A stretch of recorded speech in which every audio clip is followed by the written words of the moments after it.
Hi friends, आपका अपने YouTube channel में स्वागत है। आज हम बात करेंगे शिक्षक पात्रता परीक्षा के मैथ पोर्शन के बारे में, जो 30 नंबर का आता है। कोई भी लड़ाई जीतनी हो तो सबसे पहले हमें अपनी रणनीति बनानी चाहिए, और रणनीति बेहतरीन है तो लड़ाई में विजय होगा, नहीं तो परास्त होना स्वाभाविक है। तो हम मैथ पोर्शन के बारे में देखेंगे कि क्या कितने दिन में कैसे मैनेज करके हमें अच्छे से अच्छा नंबर स्कोर करना है। चलिए आइए चलते हैं सिलेबस पे। देख लीजिए, जैसे इसमें खुद लिखा हुआ है यूपी टेट 2021 जीओ गाइडलाइंस, ये आप लोग के पास भी होगा। विषय उत्तर प्रदेश परीक्षा पात्रता 2020 एवं आगामी उत्तर प्रदेश शिक्षक पात्रता परीक्षा का आयोजन हेतु संशोधित नवीन मार्गदर्शिका का सिद्धांत। तो चलिए ठीक है, टाइम ना गंवाते हुए चलते हैं मैथ पोर्शन पे प्राइमरी के। चलिए ये रहा यूपी टेट पाठ्यक्रम की संरचना और विषय सूची, पेपर फर्स्ट और सेकंड। तो हम चर्चा करेंगे पेपर फर्स्ट क्लास 1 से 5 के लिए, प्राइमरी स्तर मतलब प्राथमिक स्तर का। चलिए मैथ में पहुंचते हैं जल्दी से। मैथ आ गया, ये आपका रहा मैथ। चलिए मैथ के बारे में चर्चा करते हैं। पहले तो देखिए इसमें दिया क्या है। जोड़ घटाना गुणा भाग 1 पॉइंट, फिर जोड़ घटाना गुणा भाग, फिर जोड़ घटाना गुणा भाग। तो कहने का मतलब है संख्याएं यदि हम समझ लेते हैं, भिन्न समझ लेते हैं और दशमलव समझ लेते हैं, तो जोड़ घटाना गुणा भाग की एक ही प्रक्रिया होती है। तो सबसे पहले हम क्या सीखेंगे, संख्याएं और संख्याओं का जोड़ घटाना गुणा भाग। पहली बात तो संख्याएं होती क्या हैं, जैसे नेचुरल नंबर हो जाएगा संख्याओं में, होल नंबर हो जाएगा, पूर्ण संख्या, फिर पूर्णांक हो जाएगा, इंटीजर जिसको बोलते हैं, फिर रेशनल नंबर, फिर इरेशनल नंबर, फिर रियल नंबर। ऐसे कई प्रकार की संख्याएं हैं और संख्या पद्धति ही पढ़नी है इसमें। ऐसा नहीं है कि कुछ अलग से पढ़ना है, बस ये है कि क्या नहीं पढ़ना है ये आप लोग डिसाइड कर लीजिए। 30 में आउट ऑफ 30 तो नहीं, 28 से 29 आप मार्क्स ला सकते हैं, कोई 30 भी ला सकता है, ऐसा नहीं है। तो आपको सबसे पहले पढ़ना है संख्याएं, उसके बाद आती है संख्याओं के बाद आता है भिन्न, फिर दशमलव। इतना 3 पढ़ने के बाद फिर हम लोग पढ़ेंगे लघुत्तम समापवर्तक, महत्तम समापवर्तक और एक एक नियम इसी में जोड़ दिया जाए, इतना हम लोग का क्लियर रहेगा, संख्या पद्धति से हो जाएगा। और एक एक नियम उसमें भी पढ़ सकते हैं, कोई वस्तु खरीदते बेचते हैं तो वहाँ भी पढ़ सकते हैं। तो एक एक नियम का कोई विशेष महत्व नहीं है, आप लोग 6, 7, 8 तक में पढ़े होंगे। अब बारी आती है प्रतिशत की। अब प्रतिशत में क्या पूछ सकता है, जैसे प्रतिशत में पूछ सकता है कि प्रतिशत को भिन्न में बदलो, प्रतिशत को दशमलव में बदलो, प्रतिशत को कितना प्रतिशत अधिक है अगली संख्या से, या पिछली संख्या अगली संख्या से कितना कम है।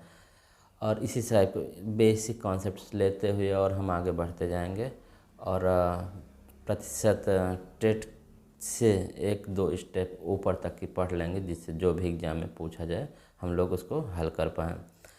प्रतिशत क्लियर होने के बाद लाभ हानि आ जाता है। लाभ हानि, जब तक प्रतिशत क्लियर नहीं तब तक लाभ हानि क्लियर नहीं होगा। बचपन से पढ़ते आ रहे हैं, लेकिन कॉन्सेप्ट नहीं क्लियर होने की वजह से हमेशा क्वेश्चन छूट जाते हैं या तो गलत हो जाते हैं। फिर ब्याज आएगा। ब्याज में 2 ही चीज़ होता है, मूलधन, ये तो सबको पता होता है, मेन होता है रेट, और एक होता है समय। तो किस दर से दिया गया, कितने समय के लिए दिया गया, मूलधन तो रहेगा तभी ये दोनों चीज़ लागू होगी, नहीं तो कोई चीज़ नहीं। तो एक चीज़ बचपन से पढ़ा जाता है, या तो अभी भी आप लोग पढ़ ही रहे होंगे, PRT/100 SI का सूत्र होता है। लेकिन ये कॉन्सेप्ट क्लियर हो गया SI का, मतलब SI बोलते हैं सिंपल इंटरेस्ट। तो ये क्लियर हो गया तो फिर गुना, समय, दर सब निकाल सकते हैं हम। समय निकाल सकते हैं, दर निकाल सकते हैं। जैसे कोई वस्तु की कीमत, या सॉरी, कोई धन है जो 50 रुपये है, 100 रुपये है, कुछ ब्याज दर के हिसाब से 3 साल में 2 गुना हो जाता है, तो बताइए 8 गुना कितने समय में होगा। ऐसे टाइप के क्वेश्चन बनेंगे साधारण ब्याज से। ये हो गया आपका, तो एक क्लियर कर लीजिए। अभी फिर से क्लियर कर लेते हैं। संख्याएं भिन्न दशमलव पहले पढ़ना है, फिर जोड़ घटाना गुणा भाग, फिर इसमें पढ़ेंगे सरलीकरण। ये तीनों पढ़ने के बाद सरलीकरण पढ़ लेंगे, फिर एलसीएम एचसीएफ पढ़ लेंगे, फिर पूरा हम लोग का ये पोर्शन क्लियर हो जाएगा। फिर एक एक नियम को तो एक क्लास में क्लियर हो जाएगा। फिर प्रतिशत, लाभ हानि, साधारण ब्याज, ये परसेंटेज से जुड़े मैटर हैं, और इसको मुश्किल से मुश्किल 2 से 3 क्लास, मैक्सिमम 4 क्लास में क्लियर कर दिया जाएगा आपका। और कोई भी कमी रह जाए आप अपना कमेंट ज़रूर करते रहिए। और अब आते हैं अगले पॉइंट पे। अब देखिए मिलता है ज्यामिति, ज्यामितीय आकृति। तो ज्यामिति यहाँ से मिल गया आपका। फिर एक चीज़ और मिलेगा, परिमाप और क्षेत्रफल, आयतन। तो आयतन को तो नहीं लेते हैं, मान लीजिए अभी आयतन को नहीं लेते हैं। तो ये 3 चीज़, ज्यामिति, परिमित और क्षेत्रफल। अब ज्यामिति स्टार्ट कहाँ से होती है? ज्यामिति स्टार्ट होती है बिंदु से। बिंदु से स्टार्ट होती है किरण, किरण से स्टार्ट होती है रेखा, फिर कई रेखाखंडों को मिला के क्या बनाया जाता है? एक बंद आकृति। त्रिभुज हो गया, वर्ग हो गया, चतुर्भुज हो गया। अब आयतन हो गया, तो हमें सबसे ज़्यादा आयतन, वर्ग, आयत, वर्ग और त्रिभुज की परिमाप और क्षेत्रफल के बारे में अच्छे से बेहतरीन ढंग से पढ़ना है। एक दूसरे को रिलेट करते हुए पढ़ना है। जब इतना क्लियर हो जाएगा तो आपको पता है कि क्षेत्रफल, ये देखिए आयत वर्ग दिया हुआ है, फिर इधर कहाँ गया? परिमित, परिमाप दिया हुआ है, त्रिभुज का, आयत का, वर्ग का, चतुर्भुज का। तो सीधा सीधा बहुभुज पढ़ लेंगे तो उसी के अंतर्गत सब आ जाएगा। और ज्यामिति में देखिए पृष्ठ क्या होता है, कोण क्या होता है, न्यून कोण, अधिक कोण वगैरह वगैरह। फिर त्रिभुज वगैरह, त्रिभुज में जाएंगे तो क्या मिलता है? जैसे न्यून कोण त्रिभुज, समकोण त्रिभुज, अधिक कोण त्रिभुज, समबाहु त्रिभुज, विषमबाहु त्रिभुज, समद्विबाहु त्रिभुज, उसके प्रकार, फिर उसका क्षेत्रफल, फिर उसका परिमाप। फिर वृत्त पढ़ेंगे तो वृत्त में क्या पढ़ेंगे? वृत्त में जैसे केंद्र होगा, उसकी एक परिधि होगी, और इसमें फिर जीवा पढ़ेंगे, त्रिज्या पढ़ेंगे, फिर वृत्तखंड पढ़ेंगे, त्रिज्यखंड पढ़ेंगे, ये त्रिज्यखंड पढ़ेंगे, वृत्तखंड पढ़ेंगे, इसका क्षेत्रफल पढ़ेंगे। और इसमें बहुत ज़्यादा समय नहीं, बस 2-2, 3-3 लेक्चर में ख़त्म हो जाएगा।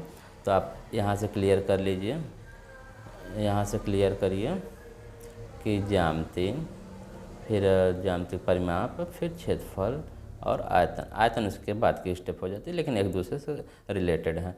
तो आपका 4 टॉपिक यहाँ से क्लियर हो जा रहा है। फिर आता है आपका, फिर से एक बार रिवाइज कर लेते हैं। 3 से 4 क्लास में आपका ये ख़त्म करना है, संख्या से लेके आपका दशमलव तक का, 3 से 4 क्लास में। फिर प्रतिशत, लाभ हानि, और एक क्लास में आपका एक एक नियम। ये मान लीजिए 3 से 4 क्लास, मान लीजिए 4 क्लास कह देते हैं, इसको एक क्लास कह देते हैं। और प्रतिशत, लाभ हानि और साधारण ब्याज मान लीजिए 4 क्लास इसमें भी ले लीजिए, 5 क्लास ले लीजिए। तो 5 और 9 एक 10 दिन ले लेते हैं कि 10 दिन में ये ख़त्म हो जाएगा हमारा आधा टॉपिक।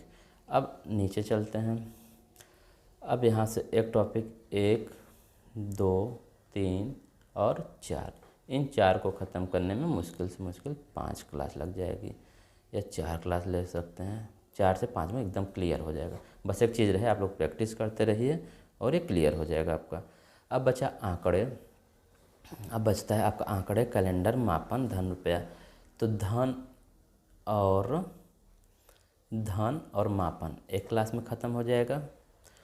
ये दोनों टॉपिक एक क्लास में ख़त्म कर दिया जाएगा, और कुछ क्वेश्चन वगैरह रह जाएगा तो मान लीजिए किसी और में एडजस्ट कर देंगे। फिर आंकड़े और फिर कैलेंडर। तो आंकड़े यहाँ पहले यहाँ छोड़ते हैं, आगे बढ़ते हैं। आंकड़े यहाँ भी है, ये देखिए आंकड़े यहाँ भी है, आंकड़े यहाँ भी है। तो इसको क्लियर करने में आपका टोटल 2 से 3 क्लास लग सकती है। 3 क्लास में ये क्लियर हो जाएगा। और फिर बचता है रेलवे बस सारणी। रेलवे बस सारणी कहाँ गया भाई? रेलवे बस सारणी। तो रेलवे या बस समय सारणी जो है, उसमें कौन सी ट्रेन या बस कितने बजे आ रही है, कितने बजे यहाँ प्रस्थान कर रही है। और इसके बीच में कितना समय लगा, यात्री बैठेगा, कितना सेकंड, कितना मिनट इधर गया, वह जोड़ना होता है, घटाना। बस इसमें समय का सबसे महत्वपूर्ण पॉइंट होता है घंटा और मिनट को बदलने की घंटा और मिनट और सेकंड को बदलने की। जिसके अंदर स्किल आ गई इसका एक भी क्वेश्चन गलत नहीं होगा। जैसे 5 मिनट 10 सेकंड हो गया तो अगले को 5 मिनट 15 सेकंड से घटाना है, सॉरी वो 4 मिनट 15 सेकंड, तो ये एक इसको देगा तो इसके बाद सीधे सीधे 60 हो जाता है। तो ये सब थोड़ा सा ध्यान रखना होता है, बाकी बहुत बड़ी चीज़ नहीं है। आप लोग मेहनत करेंगे तो मुश्किल से मुश्किल 15 से 20 क्लास मान लीजिए, सॉरी 20 से 20 क्लास आपको ये प्राइमरी लेवल का क्लियर हो जाएगा। और प्रैक्टिस करते रहिए, प्रैक्टिस करेंगे तो एकदम बेहतरीन कर पाएंगे।